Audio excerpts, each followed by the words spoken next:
శాసనసభ్యులు 2019 నుంచి 24 వరకు చంద్రబాబు నాయుడు గారు పారిపోయారని మీరు అంటున్నారు అధ్యక్ష. మీరు నాకు తెలిసినంత మీరు ఎమ్మెల్యే కాదనుకుంటప్పుడు చంద్రబాబు నాయుడు గారు హౌస్కి వచ్చారు, శాసనసభ సాక్షిగా నా తల్లిని అవమానించారు అధ్యక్ష. అది గుర్తుపెట్టుకోండి. మీరు గౌరవ సభతో వస్తున్నారు, మా తల్లిని అవమానించారు. ఈ రోజు మీరు కావాలని పోస్టులు కూడా అట్టని పెడుతున్నారు. మా తల్లిని అవమానించారు. ఆ రోజు మీకు గుర్తురాదా? ఎన్ని ఎక్కడ అవమానించలేదు సార్, ఎక్కడ అవమానించలేదు. మీరు ఎట్లా మాట్లాడారో, మీరు ఉన్నారా హౌస్ లో? మీరు ఉన్నారా హౌస్ లో? మీరు ఉన్నారా హౌస్ లో? ఆ రోజు కూర్చోండి. మా తల్లిని అవమానించారు. అక్కడ ఉన్నారా హౌస్ లో? షర్మిల గారిని అవమానిస్తారు, విజయలక్ష్మి గారిని అవమానిస్తారు, మా తల్లిని అవమానిస్తారా? ఏం గుర్తురాదా మీకు? అది ఒక్క నిమిషం నేను కూడా మాట్లాడవచ్చు. గుర్తుపెట్టుకోండి, ఒక్క నిమిషం నేను కూడా మాట్లాడండి. ఏ నోడు మేము మాట్లాడలేదు. కూర్చోండి.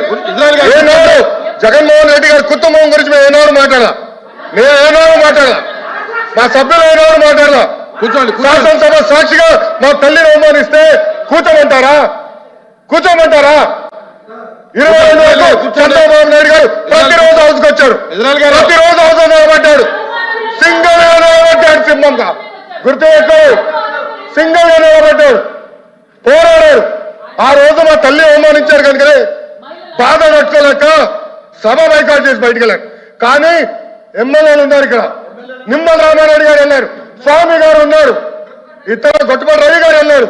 అది మాకున్న చిత్తశుద్ధి అండి. ఈరోజు మీ ఎమ్మెల్యేలు ఎందుకు రావట్లేదు అని అడుగుతున్నా. 10 మంది జగన్మోహన్ రెడ్డి కాకుండా, జగన్మోహన్ రెడ్డి గారు కాకుండా 10 మంది ఉన్నారు, రాలేదు. మా తల్లిని అవమానిస్తే ఏం కూర్చోమంటారు? ఇంకా మాట్లాడతాం. మేము మనుషులు కాదా? సొంత తల్లి అవమానించారు సార్ ఆ రోజు. మాడుకున్న కూర్చోమంటారు. అయితే తెలియకుండా ఏదంటే అది మాడితే ఎట్లా అధ్యక్ష?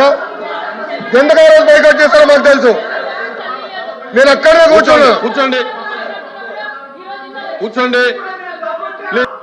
సార్ అధ్యక్ష సమర్థించట్లేదు అంటారు. ఒక్క నిమిషం. ఇప్పుడు సమర్థించట్లేదు అంటారు. ఎవరైతే ఆ రోజు అవమానించారో టికెట్ ఇచ్చారు కదా అధ్యక్ష. మళ్ళీ సమర్థిస్తాం కాదా అది? ఎవరైతే మా తల్లిని అవమానించారో వాళ్ళకి మళ్ళీ టికెట్ ఇచ్చారు, వాళ్ళు ఓడిపోయారు, అది డిఫరెంట్ స్టోరీ. బట్ టికెట్ ఇచ్చినప్పుడు సమర్థిస్తాం కాదా అధ్యక్ష? అది ఎట్లా మారుతారు అధ్యక్ష? ఎల్ఓపి గారు దయచేసి ఆలోచించమని కోరుతున్నా. ఆ రోజు సమర్థించారు, టికెట్ ఇచ్చారు, ఓడిపోయారు ఆ వ్యక్తి. దానికని ఏమంటారు అధ్యక్ష?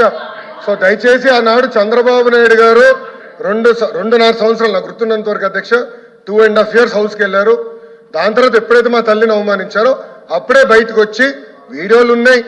ఎవరేం చేస్తారో తెలుసు, రాష్ట్ర ప్రజలు ఆనాడు చూశారు, అన్ని బయట ఉన్నాయి అధ్యక్ష. మళ్ళీ ఎందుకు సమర్థిస్తారో రాకపోతే అర్థం అవట్లేదు.